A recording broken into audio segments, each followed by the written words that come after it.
Welcome to Rock and Recovery. It's Jay, your host. Today I've got a special guest. He's on a boat. He's still living on his boat. His name is Paul. But before that, I want to say this is Suicide Prevention Month, which means if you know somebody that's going through it, check on your friends, check on your neighbors, check on people that you think might be struggling. 988 in Canada and the USA and 111 in the UK. If you're out there and you're struggling, just pick up the phone, dial it. They're there for you. It's also Recovery Awareness Month. We do recover, and I'm here to tell you that we do recover. And so is this my friend Paul here. Come on up. There you go. Hey, Paul, how's it going? Great. How are you, Jay? I am doing fantastic. But not as good as you living on a boat, but still, I'm still pretty good. Cool. So we'll staying sober? Yeah, you got to stay sober. I was an addict for over 20 years, and I was high methamphetamine for me, and it did no good. I took everything from me multiple times. I went to prison a few times. It took everything from me multiple times. I just, I'm glad to be out of that lifestyle, and I'm just bringing awareness. Doing the next best thing is just bringing awareness and letting people know it's okay. You can do it too, because unfortunately, we all quit one or two ways, either 6 foot down or, on your own. Yeah, that's the truth. And so, the more people I can help instead of, I knew how shitty it was. So I don't want anybody else to feel that way, Yeah. Yeah. I never tried meth. I was never introduced to it. Good. And I'm glad, because I get addicted to things easy. And if I would have tried it, I would have probably gotten addicted pretty quick, because that's just how I'm built, Yeah, and we're all coping for something, it could be just life in general. It doesn't have to be any trauma, just life. Life is traumatic enough. And to make us feel comfortable, fit in, whatever else, we just did something that we shouldn't have. And we got so used to feeling that way that regular life just didn't feel right. So that's exactly it. Yeah. Yeah, once you get used to being high, not being high starts to feel bad instead of normal. Yeah. So tell me a little bit about yourself, how your struggles, your rise, living on a boat. I want to get to that later, but I think that's interesting right there. That's part of the story. I guess we'll get to it. I started drinking at 13 years old. Just, trying a beer for the first time with my friends, and it tasted awful, and I hated it, but it felt good and it felt fun. And I remember it was fun just to be out with my buddies doing something we weren't supposed to do and catching a buzz. Even though the beer was just awful, I couldn't even finish my beer. I remember it. It was terrible. Then we tried cigarettes, and then we tried huffing gasoline, which is a terrible thing to do. And then we started smoking weed. And I drank beer and smoked weed from 13 to 44, pretty much. There was a little bit of time off. I quit drinking and smoking once in college. Started making straight A's all of a sudden. How about that? And then a friend of mine, and later, just a couple of years later, convinced me that since I quit, then I had control and I should be able to drink a beer and have a bong hit, Wow. Back at it, back at it. It came on slowly. At first I did exercise some control, but within a few years I was back to, drinking a lot and smoking weed all the time. And it just, I was functional. I was a functional alcoholic, but for the last 10 years or 15 years or so, I was drinking a 12-pack every day. And I was getting high in the early morning when I woke up, and then I'd get high a couple times, 2-3 times in the middle of the day and before I went to bed. And then I started waking up in the middle of the night and getting high, which is really stupid. Like, what do you like? Right in the middle of the night, you'd wake up and just roll a joint or hit the bong and go back to sleep. Like, what does that mean? That's a big red flag, And I knew these were red flags. I knew the 12-pack a day was a red flag. I knew smoking weed like all day, every day, and in the middle of the night was a red flag. And I couldn't. Another big red flag to me was that I couldn't maintain my body weight. I was getting a beer belly, and I just couldn't do anything about it. I exercise and run and lift weights and eat right. But when you're putting down 12 beers a day, you're getting a beer belly. At some point in your life, it's going to happen. And I just couldn't stand it. I was like, this is not who I'm supposed to be. And like, I wasn't making enough money. I was worried about money all the time. And then, so that's all going through my head for a couple of years.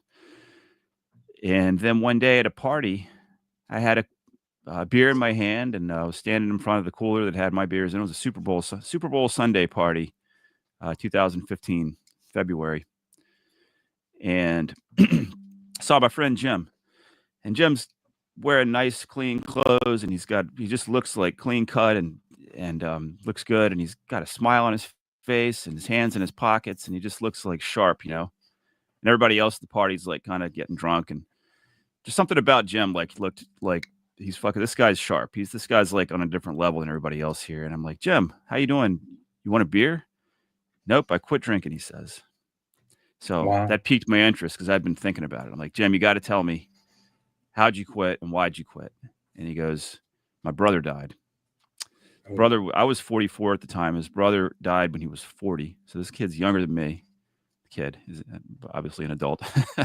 This guy's younger than me, and he's already dead. And he's dead not from like one night of heavy drinking. He's dead from a lifetime of drinking heavily, drinking liquor. He just died over a course of a couple of years of internal organ failure because he's drinking too much. He's only 40. Something switched in my head right then. Like a switch got flipped. And the next day I had 2 beers left in the fridge, and I was terribly, terribly hungover. It was Monday, and I didn't go to work. I skipped work because I was so hungover. And I watched Netflix, and I ordered Domino's pizza, and I felt like such a loser. And the pizza tasted like Play-Doh. I could barely even eat it. I was like, I'm eating like the lowest quality food known to man here. And I'm sitting here doing nothing, watching movies. I'm skipping work, and this just isn't right. I gotta quit. I gotta quit drinking. So I drank my 2 beers that I had left, and as I was finishing the last beer, my friend John was there, and I looked at him and I said, John, this is the last beer I'm ever gonna drink. I had it in my hand, like, this is the last beer I'm ever gonna drink. I finished it and I set it down, and that was the last beer I ever drank. Wow. And that was over 10 years ago. And so I didn't go to AA. I've been to court ordered AA because I got a DUI when I was 19. So I respect it, and I learned from the 3 meetings I've been to in my life. I learned quite a bit, and I even read their book, the big book or whatever they call it. There's lots of good info in there. Great program. Absolutely. for people that like groups or group therapy or whatever. Perfect, it's fantastic. But I don't do that. That's just not who I am. Right. So anyway, I sort of made up my own method. I mean, there's a lot of overlap, but one of the first things I did was I called Jim's ex-wife, Jim from earlier. His ex-wife is a psychiatrist. Okay. I called her and scheduled a meeting. I said, I want to quit drinking. You're the only psychiatrist I know. And she said, well, I'm like a family therapy. I'm not an addiction. And I said, I don't care. I know you. I've been to see you once before. I went to see her for something totally unrelated just once, but I said, I just want to be accountable to someone. That's basically it. And my insurance covers you. So I want to schedule, 2 meetings a week or whatever. And so I started going to see her and just talking, and mainly it was just accountability. If I've scheduled a meeting with a psychiatrist to help me quit drinking, then I really am quitting drinking. I'm not just going to say, fuck it and go get another 12-pack. Absolutely. So I started doing that. And then right away, I think on the 5th day, I called my brother. I said, Sam, I quit drinking. I'm on 5 days. And I want you to text me every day and say, are you still sober? Every day. I want you to do this every day. still sober. Just ask me if I'm still sober. That way, every day I'll know tomorrow Sam's going to text me and ask me. And if I start So drinking you're again, I'm gonna accountable to ask him. somebody. Yeah. I'm accountable to my brother now. And so he did that. Thank you, Sam. And then I started talking about it on Facebook. Hey, everybody, I just made 1 week of no drinking. 1 week. I feel great about it, you know. And hundreds of people were, liking it, and people were commenting, great, good job. And I was like, wow, this is cool. So the next week, just made 2 weeks, and I feel like this, and I've done this and that, and here's something I've learned in the last week. And I started doing that, and then after a while, people started strangers started asking me for advice. Strangers who wanted to quit drinking started asking me for advice. So on like Facebook Messenger, so I started Yeah. answering all their questions and conversing with people. And then I started texting people every day, are you still sober? And after a while, I thought to myself, man, I've got a lot of information. A lot of my thoughts are written down right now in Facebook Messenger, and I have it. Like I can access all that text. And I had always wanted to, like a lot of people, I'd always wanted to write a book. And I had just learned about Kindle Direct Publishing, where you can self-publish. And I thought, shoot, why don't I write a book about how I quit drinking? I've got all the text. All I have to do is for my rough draft, I can just copy and paste everything I've already written, and then I can Right. organize it. And I can organize it into paragraphs and chapters. And I did. I wrote a book called Alcoholics Not Anonymous. And I published it, and it started selling just a little bit. But once I realized like that strangers were buying it, I got all fired up. Like, wow, like I wrote a book, and people that aren't my family members are actually buying it. Strangers. Alcoholics Not Anonymous. Not Anonymous. Yeah, modern way to quit drinking. Yeah. Yep. And so that got me thinking about writing a little bit more seriously. And then right about now, I'm getting close to hitting a year of not drinking. Well, one of the strategies I employed was to take cash and put it in a box. I had a wooden cigar box, and I would put cash in it every now and then, cash that I otherwise might have spent on beer, right? So now I've got this box full of cash, and I'm thinking I'm going to spend this on something important when I hit 1 year. If I get to 1 year sobriety, I'm going to buy myself a cool vacation or something. Well, I decided to buy myself a 1 week sailing class with American Sailing Association in St. Augustine, Florida, where I lived. Wow.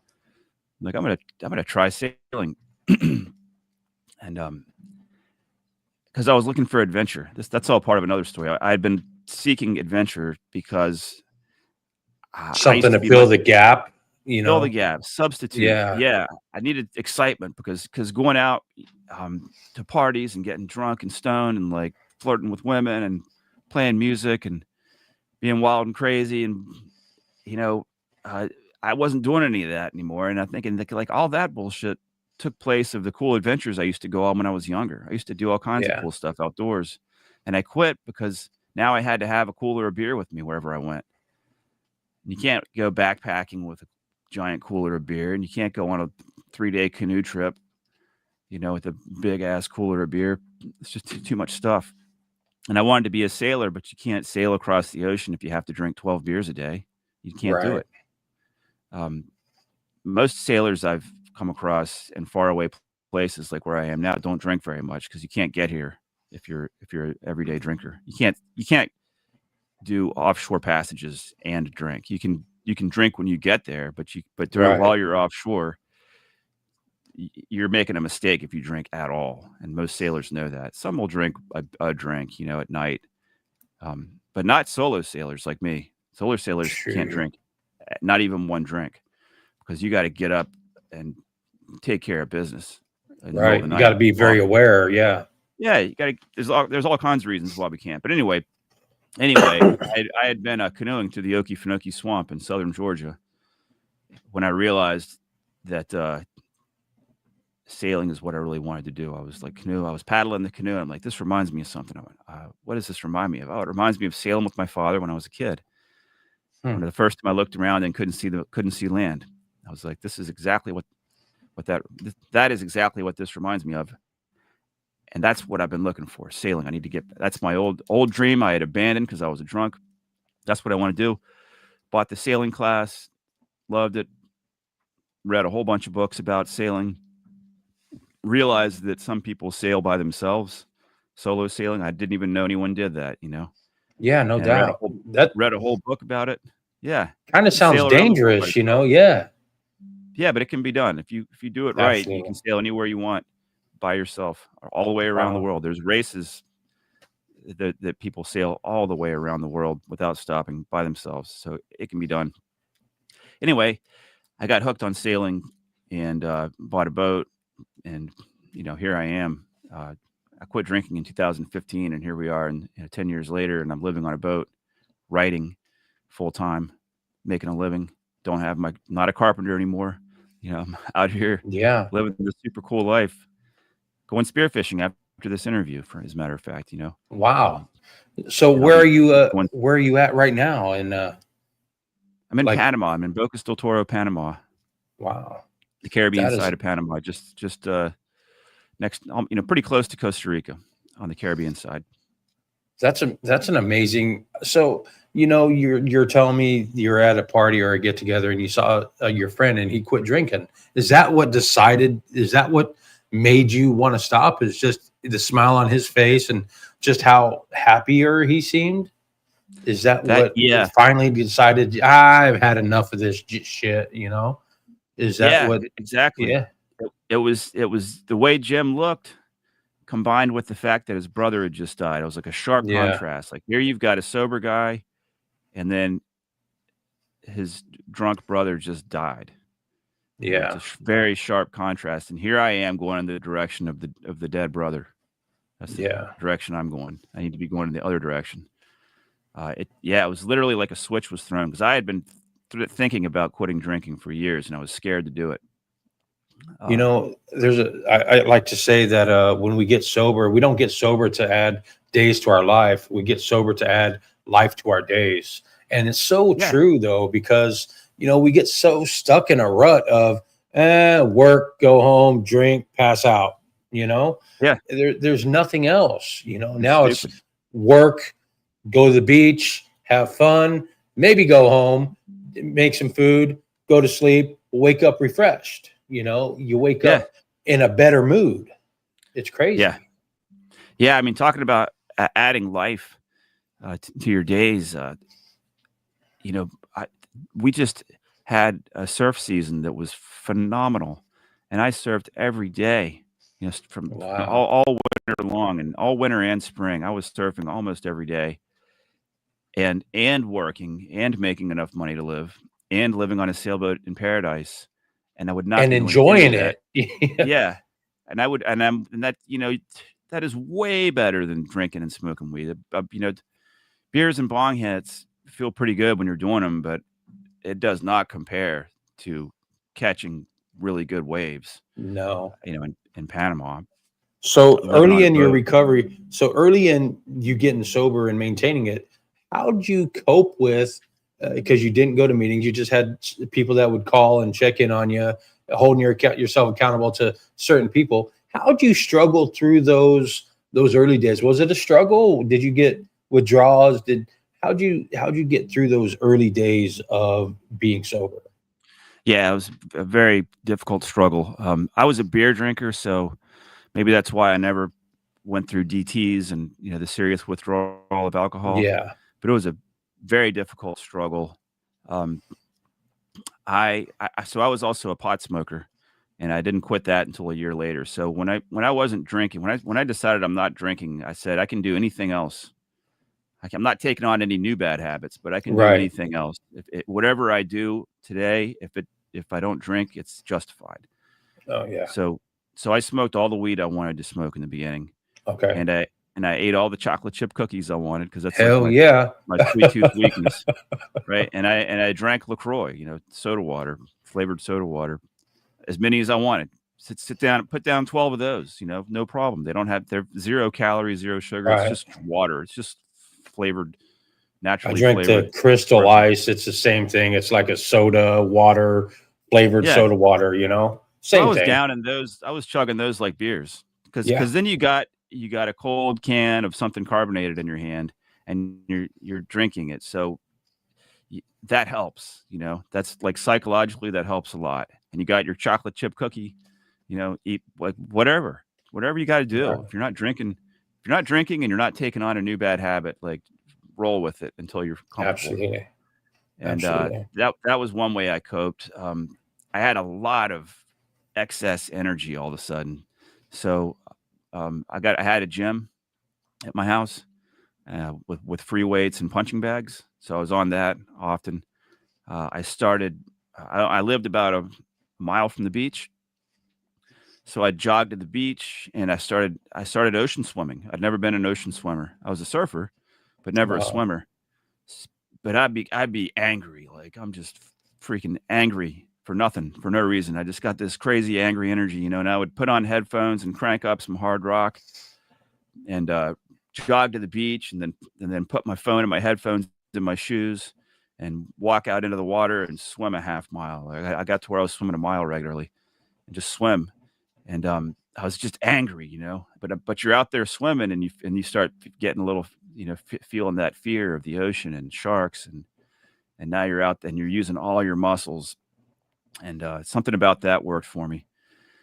And then I'd get back to the beach and jog back to my shoes and put them back on and put the headphones back on and jog home and then drink some LaCroix and eat some chocolate chip cookies. There's something so powerful about the ocean. Yeah. I realized I needed help and I asked my higher power, which is Jesus Christ, to help me, in my journey. And yet when I still go to the ocean, when I feel like the chaos of the world, when I feel the pressure of just life in general, I can go there. And once I put my feet in the water, not just walking on the sand, you got to put your feet in the water and feel the power.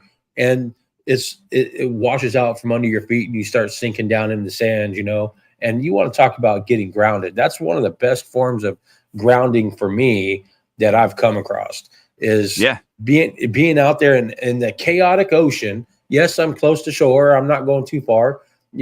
I still don't think a shark's going to eat me, but I swam in the ocean many years, and I would go out there about knee, like ankle, a little bit mid calf, and go out there and just let the sand wash out from under my feet.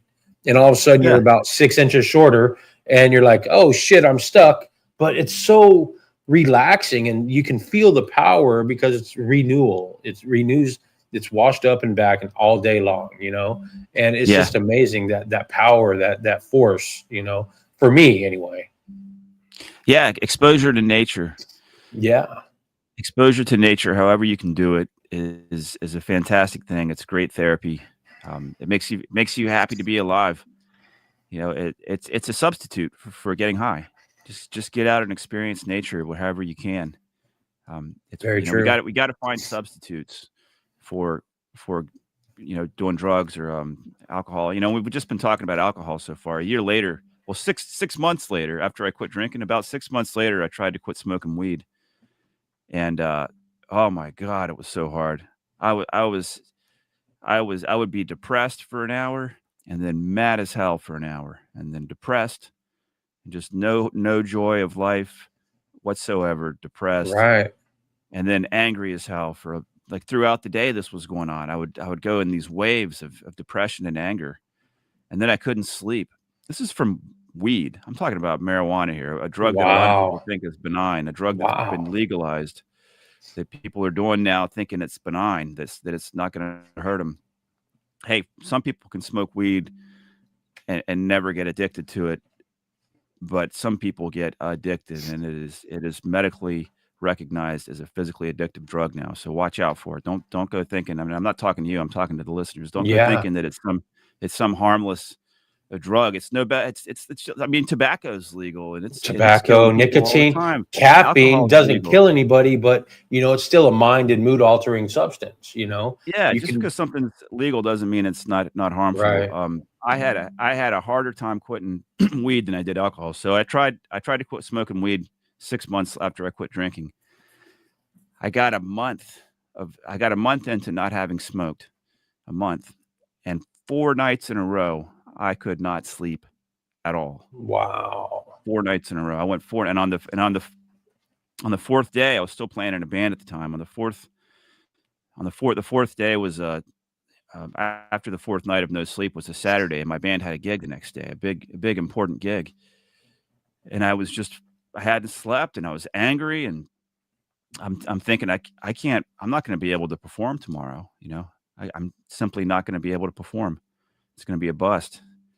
And I knew where a little bit of weed was, and I smoked it, and slept that night.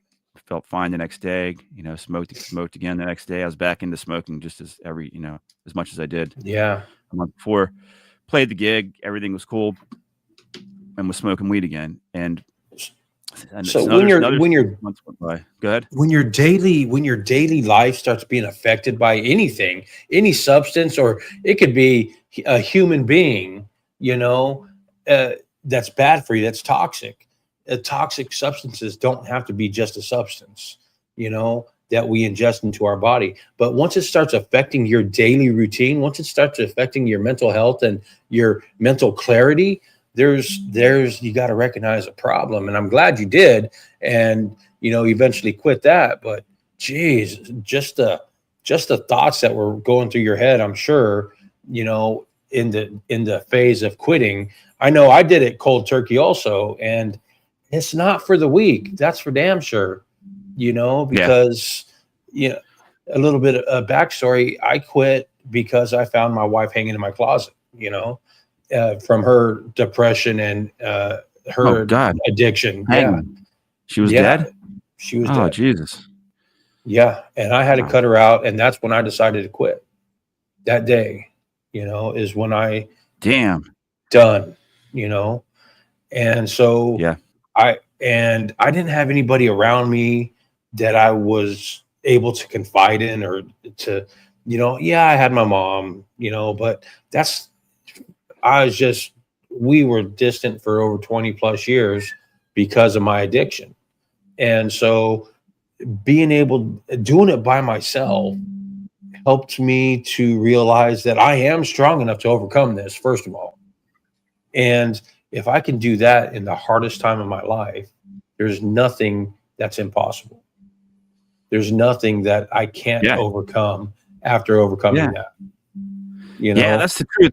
Yep, that's the truth. Once you quit an addictive drug and you're free of it, you can do anything. If you want to be a writer who lives on a sailboat like a nomad like me, like you can freaking do it. I pulled it off. I would not have been able to pull it off without quitting drinking. But yeah, exactly. Once I got through all that, I was like, well, if I can do that, I can do anything, because there's nothing harder. Nothing harder. Yeah, I mean, it is hard, and it's just being able to come off that substance. So, did you isolate yourself on a boat? Now, I don't know how long you've been sailing. You didn't really say that. So I know it helps not being able to go out and it's not readily available. Is that one of the reasons why you chose sailing? Or is it just for the pure fact of you love it, first of all, and it's beneficial to you and it's your dream? Or was there a little bit of isolation? I don't want to, I'll just remove myself, people, places, things type thing. I think that might have been subconsciously part of it. It wasn't a conscious decision like that, but that's definitely one of the benefits. So I think for anybody who's trying to quit an addictive drug, the more you can change with your life, the better. You want to look in the mirror and see a different person. You want to go through your day seeing different things. You don't want to drive by the liquor store that you bought your alcohol at. You don't want to be seeing your drug dealer, at all. So the more you can change, the better. If you can change where you live, that's better. You're not going to see all the same people. You're not going to see the liquor store, the drug dealer, the bars you hung out at. And getting out on my sailboat is a sanctuary. It is an alcohol and drug-free sanctuary. Absolutely. I don't drive by liquor stores at all anymore. I don't go to gas stations. I mean, you go to a fucking gas station to buy gas for your car while you're driving, and there's beer for sale. And in the South, there's liquor for sale. Yeah. It's crazy. The drive-through daiquiri store in the town I grew up in Louisiana, drive-through daiquiri. Wow. And there's the line. Last time I was there was a line of cars out the parking lot and into the 4-lane highway, blocking one of the lanes a line of cars blocking one of the lanes on the 4-lane road to go I through don't know drive-through how they drive-through. can get away with that if there's DUIs. They leave the paper on top of the straw, so it's not an open container. Oh my God. That's the silliest thing. I could say a lot of things. I'll just say that's silly, because that is unheard of. How can you have a drive-through liquor establishment serving ready-made drinks and People who are driving cars? so they're That's covered in Louisiana. liability because they got a straw on, or the straw is not open all the way? That's the deep South, man. You can't tell them what to do. Yeah, that's true. That's Louisiana. Louisiana. Louisiana was one of the last states to adopt to enforce the 21-year-old drinking age, like New Orleans. I don't know. I think you might still be able to buy alcohol in New Orleans if you're 18. I'm not sure, but you probably can. But that's how it was for a long time. They just don't care. It was the same thing with civil rights, which is a whole different ball game. But same thing with civil rights in the South. They weren't enforcing any civil rights laws when I lived there in the 70s. Wow. So how is living on a boat differ? I know there's a lot less interaction with people daily. How does that differ from your old life of when you lived on land? How's that in the transition of, do you ever get in your head? I know it's a whole lot easier not to drink while you're sitting out on a boat, especially if you didn't go get nothing, but do you get in your head a lot? I know there's a lot of time for self-thought and processing things, but how does that feel, and how does it differ from being around people when everything was available to now? Yeah, I mean, I live in my head. I'm an author. I write books. I write fiction. I meditate. I do yoga and meditate every morning on the deck of my boat. It's a way different form of life. I mean, it's not for most people. Most people would be lonely, but I don't get lonely. I experience solitude. I think there's two different kinds of people that get lonely and people that appreciate and experience solitude. Right. I love solitude. And when I want to be around people, I can go to town, I can go surfing, I can go over to a friend's boat. One of the cool things about sailing is that we're all living on boats by ourselves or with one other person. So that if there's another boat anchored near you, and there usually is, you can just go over there and say hello. And I did this 2 days ago and made a new friend. That's awesome. You can just go say hello, and they want to meet people too, because they're by themselves on their boat. And so it's easy. If you want, anytime you want to make a new friend, you can just go make one right over there. That's awesome. I think the world needs more, that type of mentality. Yeah, exactly. Like when most people move into a new neighborhood, I don't know if I'm generalizing, but no, you're not. You'll meet a couple neighbors, right? You'll meet the people that live next to you probably. But do you just go knock on doors and say hi? No. I'm the guy from down the street. Probably not. You're just going to meet the people. Not anymore, anyway.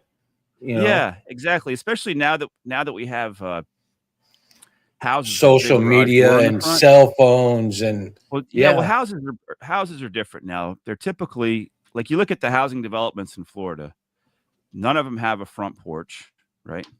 Like a big front porch. Yeah, where you can sit with where a few people can sit in the shade and look out at the street. You're right. They have a big garage door, and you drive your car up into your driveway. You press a button, the garage door opens. You go in, the garage door closes. You enter your house from the garage, and there's no possible interaction with your neighbors. And then the next day, you come out through the garage again and drive to work.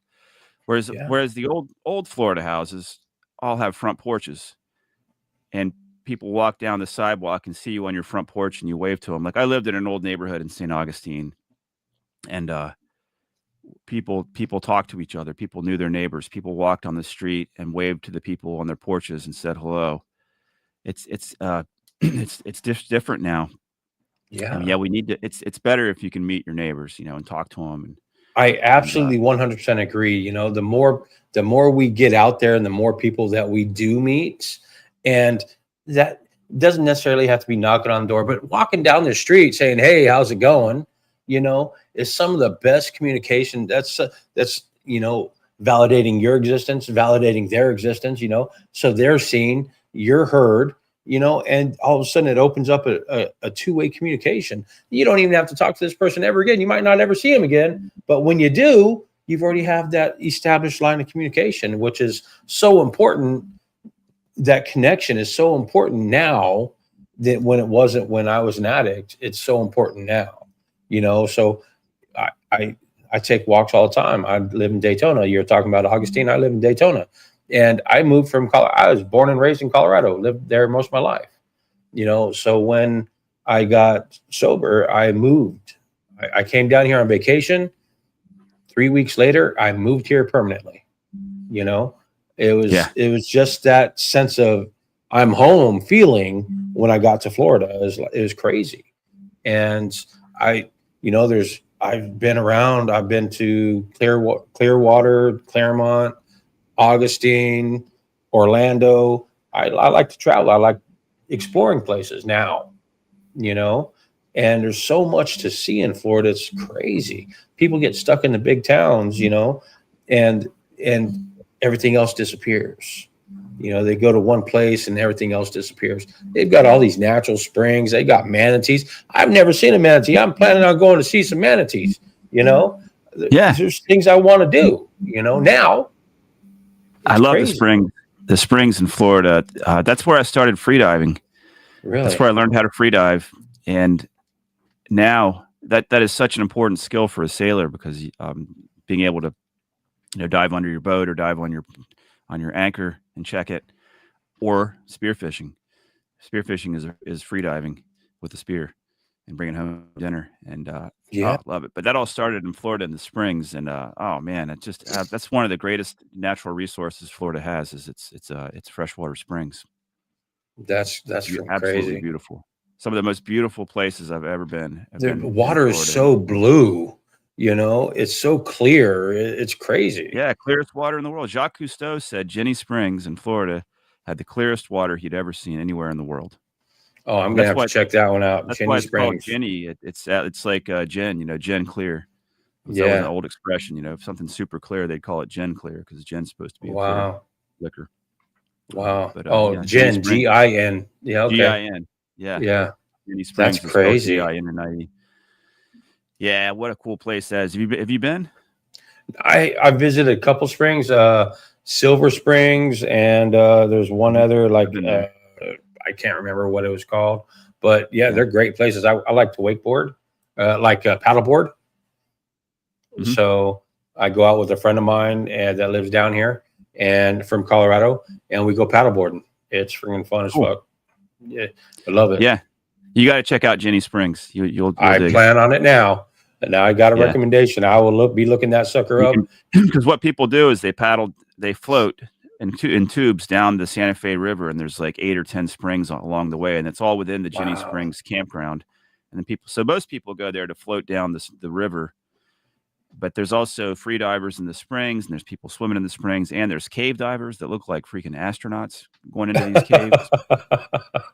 But it's just a fantastic place. It's also a big party scene. So, I'm sure, but if you're there for the right reasons, if you're there to not party, it doesn't really affect me. If I'm there to enjoy myself and, whoever I'm there with, and we're just there to have a good time and not worry about what other people are doing. You bring your free time, your paddle boards. This is what you do. You bring your paddle boards and your truck to put the paddle boards on, and you bring a bicycle.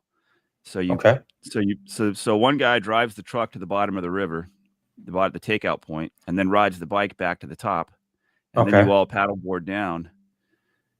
So the person can drive you can drive you and the boards back up. All right, that's smart. Okay, planned and done. I'm going to be doing that. You can camp and stay as long as you're not camping.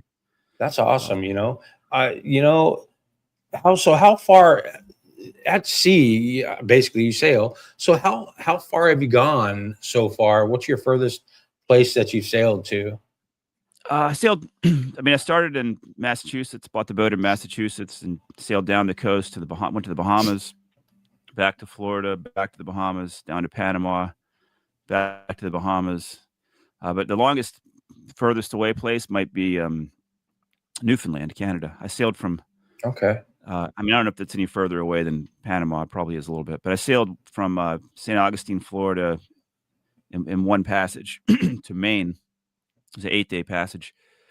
And then I hopped around Maine and then went to Nova Scotia and up through Nova Scotia, through the Bredor Lakes, and then up to Newfoundland, to the south coast of Newfoundland. That's like the most remote feeling place I've ever been, for sure. Yeah. Absolutely majestic, magical, wonderful, remote, the deepest wilderness I've ever been in. There's very little civilization on the south coast of Newfoundland. There's no roads. Wow. There's fjords that you can anchor in with 1,000-foot cliffs on both sides of you. Wow. And you can hike up into them. There's in this particular area I was in had almost no trees. There's just like some lines of trees down at the bottom by the water, but the mountains didn't have any trees. And you hike up them and you're on this big sort of plateau up top with other mountains and lakes and streams and rocks. And it's weird, man. It's such a cool place. And you feel like you're on the moon walking around up there. There's no airplanes flying overhead, no cars, no roads, no towers. So do you prepare, do you pack a lot of food on before you go, or is it just you fish or you supplement with fish, or? Yeah. Yeah. All of the above. You in any passage you're doing like that, you plan a lot. You got to study the weather, the charts, the time of year to go, the places you're going to go, the legality of entering other countries. It's a lot of planning. And then I fished. Yeah. When I was in Canada, I was catching Atlantic mackerel. I was catching mackerel all the time. And then when the blueberries came into season, I was eating blueberries. So that was what I supplemented my diet with up there. Fresh blueberries and fresh Atlantic mackerel. So you've basically stayed on the Atlantic side. You haven't gone across the Atlantic yet? I haven't, no. After Newfoundland, I went back down the East Coast, hit the Annapolis Boat Show in October, got back down to Florida, hid from a hurricane in St. Augustine at one of the marinas, and then went back through the Bahamas and back down here to Panama. Awesome. Yeah, I haven't been outside the Atlantic yet. It sounds so peaceful. I don't know. Here, I'll be honest. I grew up with aspirations of becoming a beach bum, and here I am living in Florida, and I get to see the beach every day. I'm not a bum, but I will consider myself one in those terms.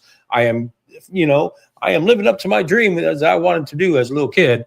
It took this long, I wish I would have done it a whole lot sooner, because honestly, it's so peaceful and worry-free. Honestly, if you're just worried about today, it's worry-free, because today's going to happen. We've all got 100% survival rate on all the shit that we've gone through, and there's no reason to get super anxious about tomorrow. It's just, if we stay centered, it's just an amazing thing to be able to enjoy shit again. You know? That's the biggest thing for me. To be able to enjoy things again is so rewarding in just itself.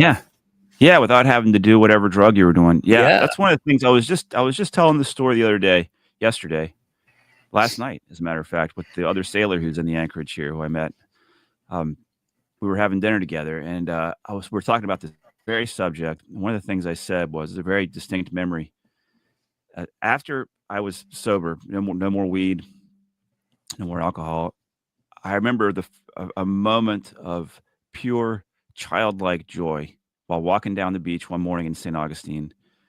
I had just bought my first boat, and I had sailed it from Tampa down south of Florida and back up to St. Augustine. And I was walking down the beach, and I had this really intense feeling of joy that was reminded me of like the happiness you feel as a child when something really cool happens and you're just overwhelmed with joy and you're like laughing and jumping around and being silly because you're a kid. Like, you don't experience that anymore once you start doing a drug that makes you happy. Once you start smoking weed, once you start smoking weed every day, you're not happy unless you're high ever again for the rest of your life. Very true. You Very don't true. feel that true joy. You feel the happiness that the drug brings on, which is intense, and it's pretty cool too, you know. But that's the only time you're ever going to be happy, you know. And how long does that last? Once you're really addicted to weed, that's like 15 minutes, Yeah. and then You and then know, you're stoned, you know, and then you're stoned for another couple hours. but it's still a constant thing. You're always wanting to get Yeah, higher and higher and as soon as higher. you start You coming know, down, you're morose and yeah. You're kind of sluggish. You're like, kind of hum until it's time to get yeah, high again, right, and you don't experience that pure childlike joy that you experience once you're finally sober and you finally got all the drug out of your system. And it takes a while. It's like it for me, does. it might have taken a year after I quit smoking weed to start really experiencing this real happy. And now I experience it all the time, all the time. Right, All I got to do is walk up on deck of my boat and look out at the mountains, you know, or out at the sea or at the palm trees, and just think about where I am, and it's just wonderful. I feel it all the time now. I'm back.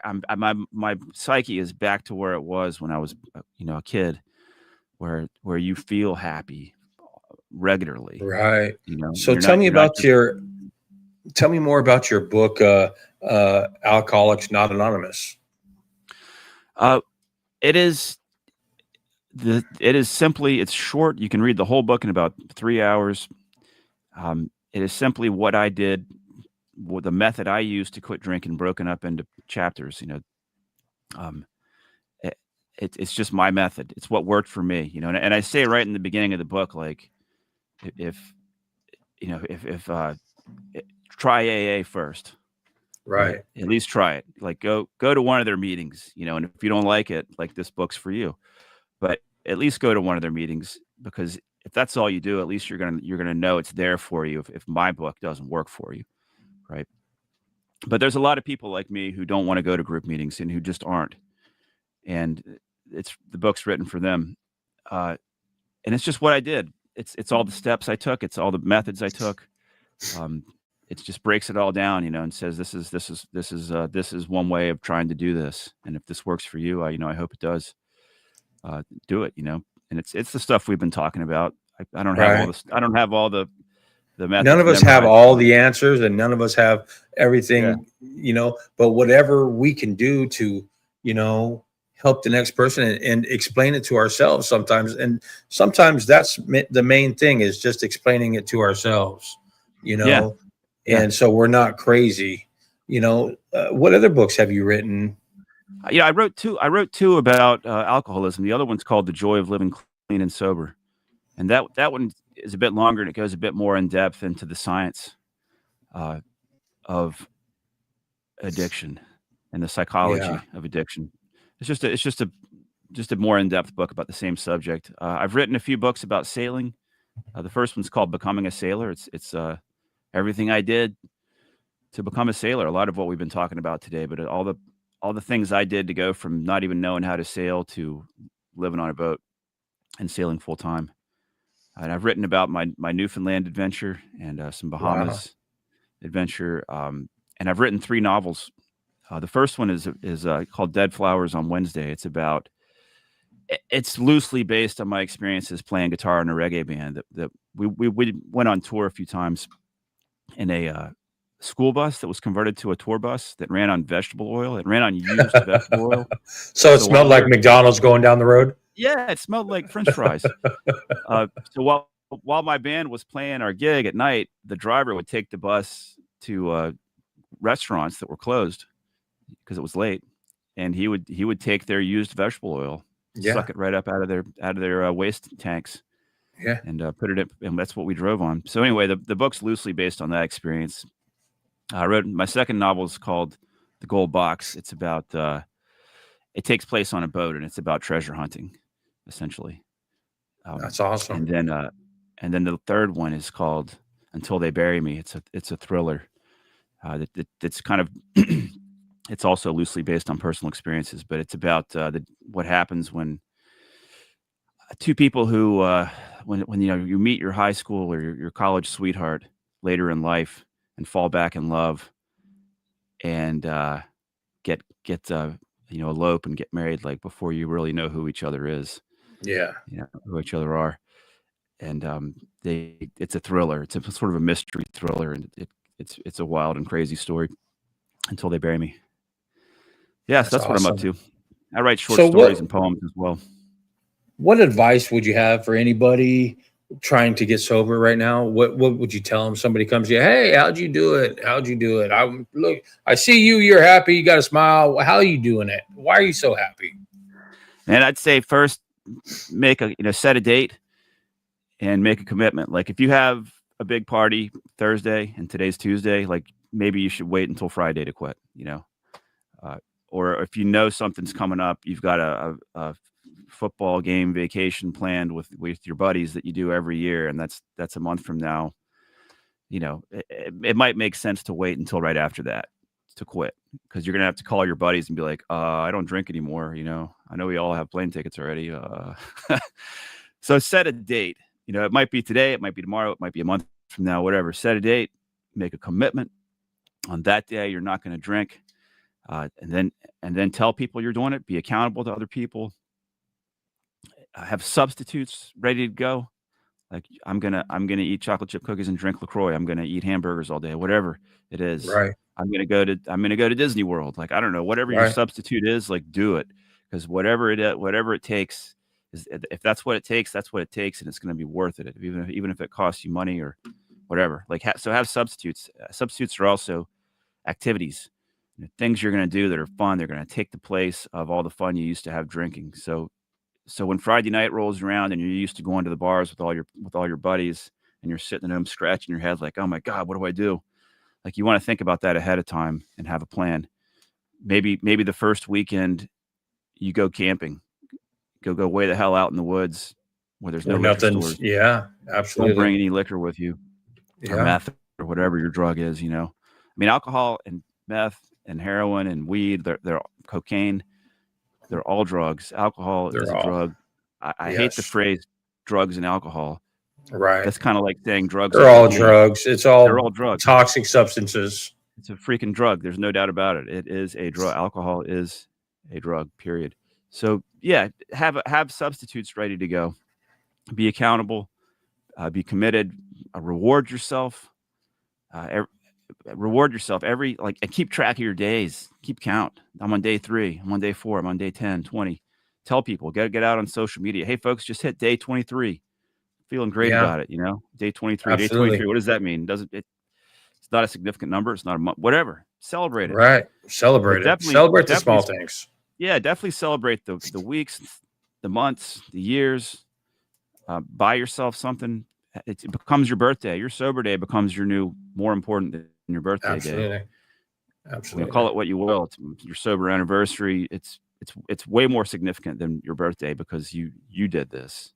Right. You achieved. You chose. You chose it. And you want it to be important so that you don't fail. You want to be thinking, I got to hit this. I got 2 years coming up. I got to hit it. That first year, don't get complacent. Don't get complacent. That is absolutely correct. That first year you're coming up to your sober anniversary. Did you get a lot of anxiety about that date, your first year? No, the momentum I was rolling with the momentum at that point. Okay. I didn't fear too much relapsing. I find a lot of people get that anxiety built up to that date because of all it entails of what it is. I find that even myself, I did too. I was creating an anxiety that didn't need to be there. But, is once I hit that 1 year mark is like, oh, that was it. That's not bad, but I would create my self-created anxiety 2-3 weeks prior to that. It's like, oh, here we go. 21 days to go, 12 days to go, 10 days to go. I wish this day would just get over already, but it was like that for me. And it's different for everybody. Right. Yep. Well, Paul, I appreciate you having you on here. I hope you're gonna go spearfishing. I don't know what you're spearfishing for, but go catch a good one. Go get a good one. And I got a big dog snapper. There you go. Enjoy your day, and you're living the life, man. I am proud of you. You've accomplished so much, and you're doing so much. You're living your life to the best. Hey, man, I'm proud of you for putting on a podcast that's all about recovery. People need to hear it. People need to know that. People need to be reminded that you can. It is do possible. Anybody can do it. Yep. Yes, we can. Living proof right here. We're living proof. I appreciate you, Paul. I appreciate you. And you know what? Just go enjoy today. And anybody out there that's listening, just go enjoy today. Live your day. Live your day to the best you can. And that's the show for today. Keep rocking your recovery. Thank you, Paul. Rock and roll.